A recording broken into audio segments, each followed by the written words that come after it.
Chers élèves de deuxième année, salam alaikum wa rahmatullahi ta'ala wa barakatuh.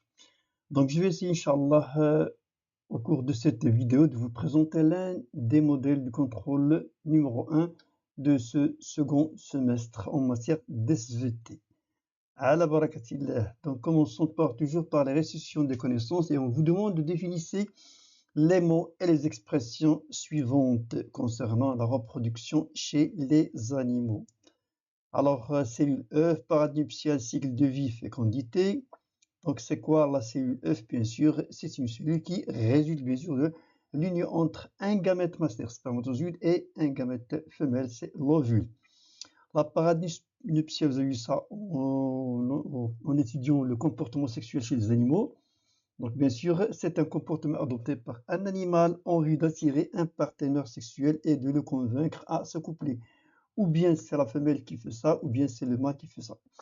Alors, c'est quoi un cycle de vie? Donc, le cycle de vie, c'est une représentation schématique de la reproduction sexuelle d'un être vivant qui commence par la production des gamètes, puis la fécondation, puis la formation de l'œuf, puis développement à l'intérieur de l'œuf, que ce soit vivipare ou ovipare, et puis donner un adulte, un jeune, puis un adulte, puis le cycle recommence. La fécondité vient du mot fécondité. Fécondation, c'est quoi? Donc, c'est aptitude de donner naissance au nouveau être vivant. Donc, on vous demande ici de dire vrai ou faux dans la case correspondante. Les spermatozoïdes sont des gamètes femelles? Bon, bien sûr, ce sont des gamètes mâles. Les ovules sont des cellules reproductrices? Bien sûr. La fécondation est l'union entre un gamète mâle et un gamète femelle? Oui, c'est exact. La fécondation externe s'effectue à l'intérieur. Donc voilà deux contradictions ici, externe ici à l'intérieur. Donc bien sûr la production est fausse. Le cycle de développement est la représentation schématique de l'accouplement d'un être vivant. Oui, elle est fausse. Donc le cycle de développement, c'est une représentation schématique, pas de l'accouplement, mais des étapes à partir de l'accouplement ou bien de la fécondation jusqu'à donner un nouveau être vivant. Les ovaires produisent des gamètes mâles. Les ovaires, c'est de la femelle. Ici, c'est de mâle, donc la progénie est fausse. Les spermatozoïdes se trouvent dans le sperme. Bien sûr, c'est un liquide qui renferme les spermatozoïdes. Et la dernière, la cellule œuf résulte de l'union de deux gamètes mâles. Bien sûr que c'est faux. Alors, pour chacune des propositions suivantes, il y a une ou plusieurs suggestions correctes. Mettez une croix dans la case convenable. Le spermatozoïde est, et vous avez des questions à choix multiples. C'est une cellule reproductrice mâle? Oui, bien sûr. Cellule œuf? Mais non, c'est faux. Gamète mâle, bien sûr. Une cellule reproductrice femelle? Mais non. La fécondation est effectuée en absence du mâle? Ça ne peut pas être. Réalisée par un mâle et une femelle? Donc c'est l'accouplement. L'union des deux cellules quelconques? Pas du tout. Fusion des noyaux et des ovules et le noyau des spermatozoïdes? Bien sûr, les autres propositions sont fausses. Ici, vous avez des ensembles à relier par des flèches. Alors, l'ensemble avec les spermatozoïdes, ovules, union des spermatozoïdes et d'un ovule et l'accouplement. Donc, spermatozoïde, le mot qui lui convient dans la liste B. Fécondation, non, gamète mâle, bien sûr. Ovule, bien sûr, gamète femelle. Union, c'est la fécondation. Et le reste, l'accouplement, c'est la rencontre entre un mâle et une femelle. Deuxième association, la fécondation externe s'effectue hors de l'appareil. Oui, bien sûr. Interne, bien sûr, se fixe à l'intérieur. La larve, c'est quoi? C'est lorsque l'œuf éclot, il sort la larve. Donc, il subit des métamorphoses. Cycle de développement, on l'a vu pour la troisième fois, ce sont des étapes qui assurent le renouvellement de l'espèce. Exercice suivant, on vous demande de légender les schémas. Alors voilà le premier schéma, et voilà le deuxième schéma, et ça concerne l'appareil reproducteur des deux sexes différents, le bœuf et la vache. Et voilà. Deuxième question, on vous demande de donner le titre à chacun. Bon, ici vous avez, voilà, Donc ici, pour l'appareil reproducteur, vous avez les organes essentiels, primaires, et les organes secondaires.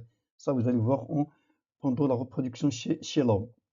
Donc, commençons par le numéro 1, c'est, voilà, c'est ça, c'est la prostate. Donc la prostate, normalement, ça appartient pas à l'appareil reproducteur. Ce sont les organes sexuels secondaires. Ils ont un rôle que vous allez voir après.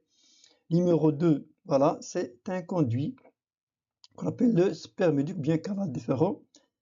Bien sûr, les testicules, et voilà ici le pénis. Donc, le titre convenable, c'est schéma de l'appareil reproducteur d'un bœuf. Ça pour la vache. Donc, numéro 1, voilà l'entrée de l'appareil reproducteur femelle, c'est le vulve et le vagin, puis bien sûr l'utérus, voilà les ovaires, les deux ovaires, et puis les conduits des ovaires, et ce sont les oviducs, les deux. Et le titre, schéma de l'appareil reproducteur de la vache. Donc, passons maintenant pour le raisonnement scientifique et la communication écrite et graphique. Vous avez le document suivant va vous montrer le comportement d'une sorte de poisson, l'épinoche, dans la reproduction est sexuée, c'est-à-dire l'exercice de sexe. Ce comportement s'effectue selon des étapes ordonnées plutôt, mais les étapes numérotées sur le document sont en désordre. Alors voilà, quel comportement on va les lire brièvement. Voilà ici le mâle, après la ponte de la femelle sort du nid. Le mâle remplace la femelle dans le nid et féconde les ovules en arrosant son sperme. Ici vous avez le mâle s'approche du nid, la femelle le suit. 3. Le mâle enfonce son museau, c'est-à-dire voilà, voilà, ici, c'est ça le museau, dans le nid pour indiquer l'entrée de celle-ci. Donc le nid est construit avec des algues et des herbes, bien sûr par le mâle. 5e, la femelle entre dans le nid, le mâle le suit, picote, comme il touche la queue pour l'inciter à pondre. Et voilà, ici partent toutes ces couleurs nuptiales, c'est-à-dire pendant la parade nuptiale. Le mâle qui a construit son nid cherche une femelle, il nage en zigzag, voilà comme on voit ici, devant une femelle. C'est la parade nuptiale. Donc, on vous demande ici de les classer. Ils seront un ordre chronologique et logique. Donc, préciser de quel comportement sexuel est indiqué son but. Donc, pourquoi tout ce comportement-là? Bien sûr, pour l'accouplement. Alors, on vous demande ici de déterminer le type de fécondation. Est-ce qu'il est interne ou bien externe? Vous allez justifier votre réponse. À la 3e question, on vous demande de déduire le phénomène existant chez d'autres animaux et qui est absent chez les pinoches, dans la reproduction bien sûr sexuée. Donc pour la 4e question, on vous demande de classer en finale l'ordre chronologique, les étapes indiquées sur le document du comportement de l'épinoche et vous utilisez des numéros pour indiquer l'ordre. Donc pour la première, et la parade nuptiale. Ce comportement fait par le mâle, c'est la parade nuptiale pour attirer la femelle pour la reproduction. Donc c'est un comportement adopté par un mâle en vue d'attirer un partenaire sexuel et de le convaincre à s'accoupler. Pour l'épinoche, c'est le mâle qui prend l'initiative. Alors déterminer le type de fécondation. Dans quel type de fécondation? Donc lorsqu'on suit ici les étapes, on voit que la femelle pond des ovules bien sûr et le mâle l'arrose par le sperme. Donc, et la fécondation se produit à l'extérieur de l'appareil reproducteur femelle. Donc c'est une fécondation qui est externe.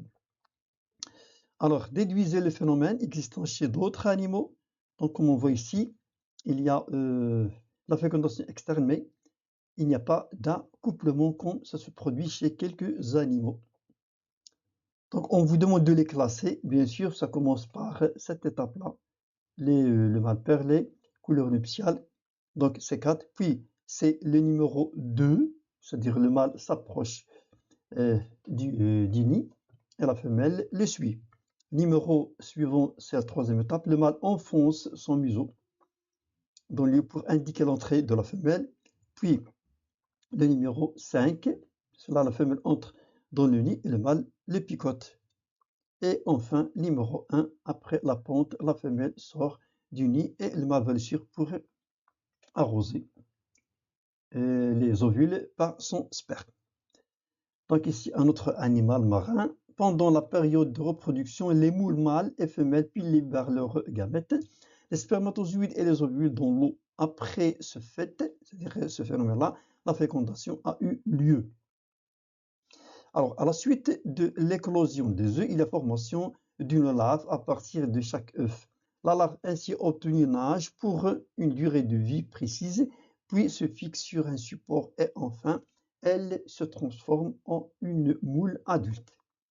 Donc la question demandait de déterminer la nature de la fécondation chez les moules et en justifiant votre réponse. Deuxièmement, préciser si la moule est ovipare ou vivipare. Et la troisième question, on vous demande de déterminer le type de développement chez la moule. Est-ce que c'est un développement direct ou bien indirect, bien sûr, en se basant sur les données du texte donné au début.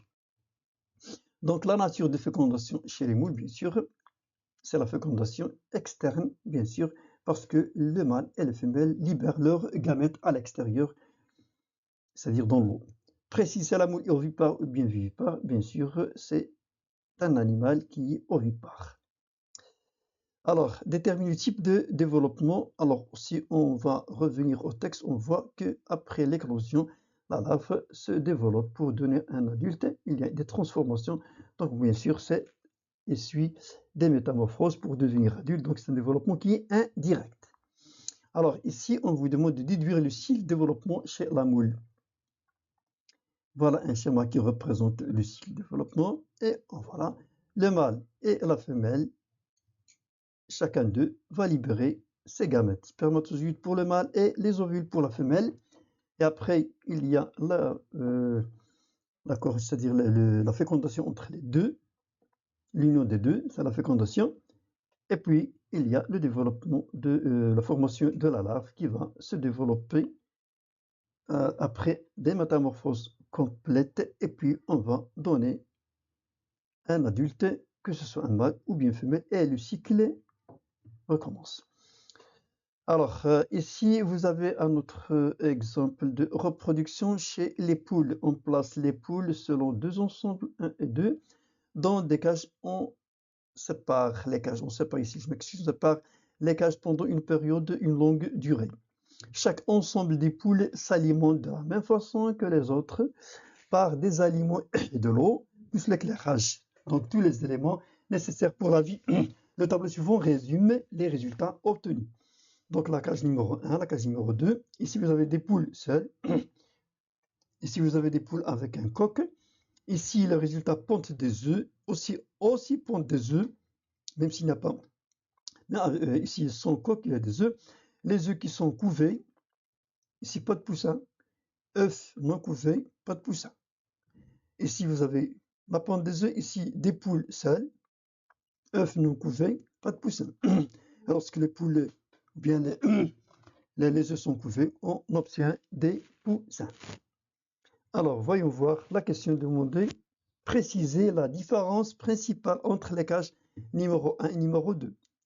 Donc, ça se voit clairement ici. Vous avez, je m'excuse, des poules sans coq et des poules avec un coq. C'est-à-dire le mâle, l'absence ou la présence du mâle.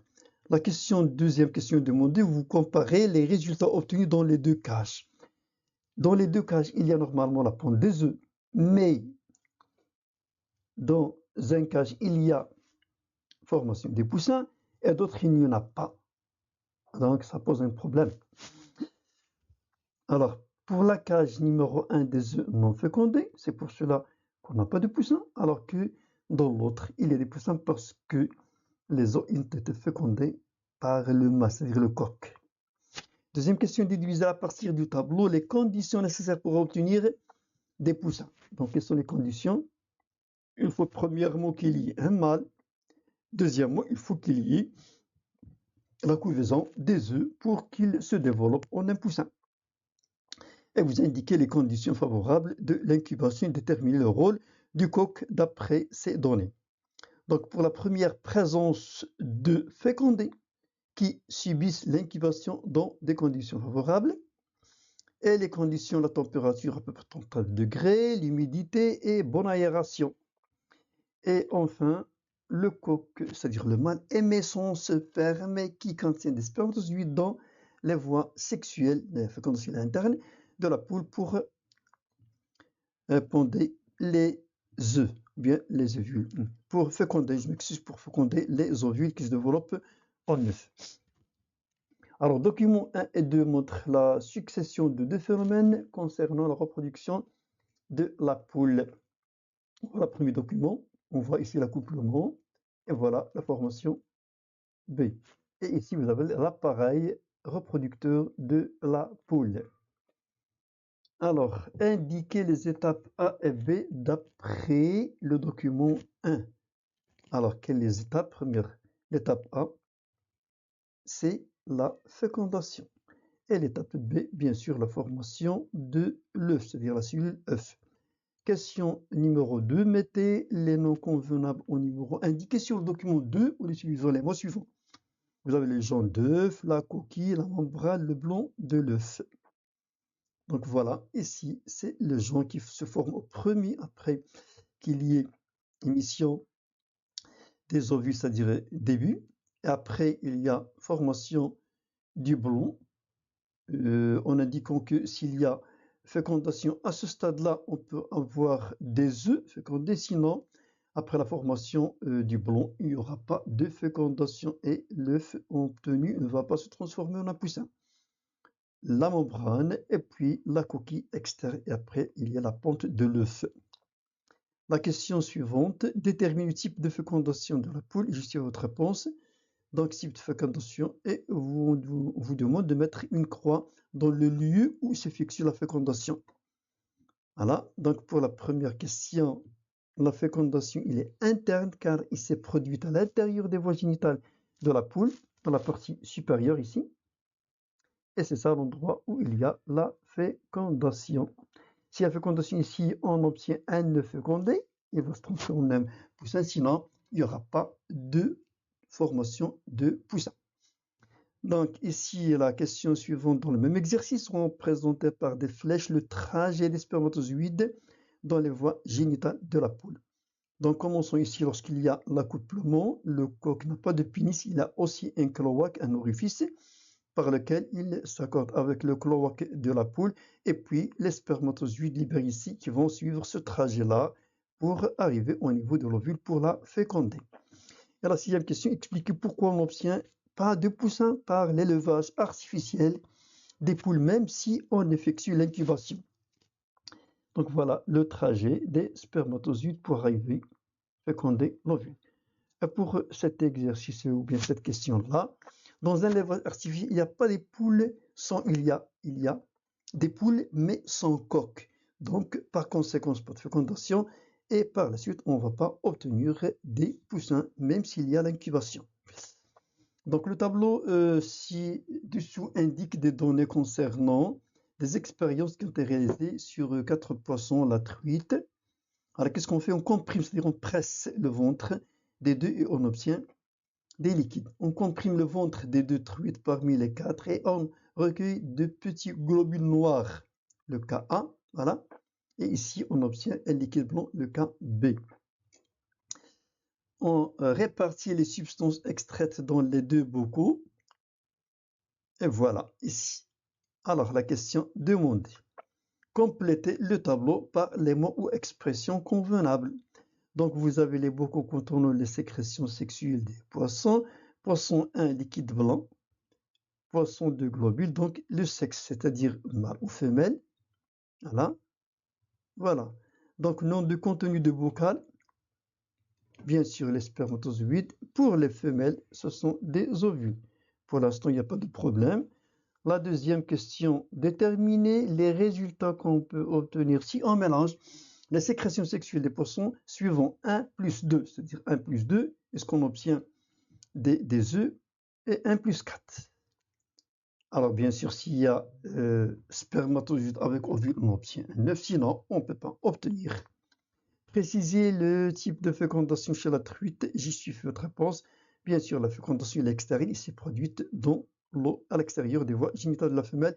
Merci de votre attention, j'espère que ça va vous intéresser pour préparer votre contrôle numéro 1 en seconde semestre, bon courage et je vais vous laisser comme d'habitude avec cette citation de Aristote qui dit que le plaisir dans le métier, mais la perfection dans le travail. À la prochaine fois, Inch'Allah.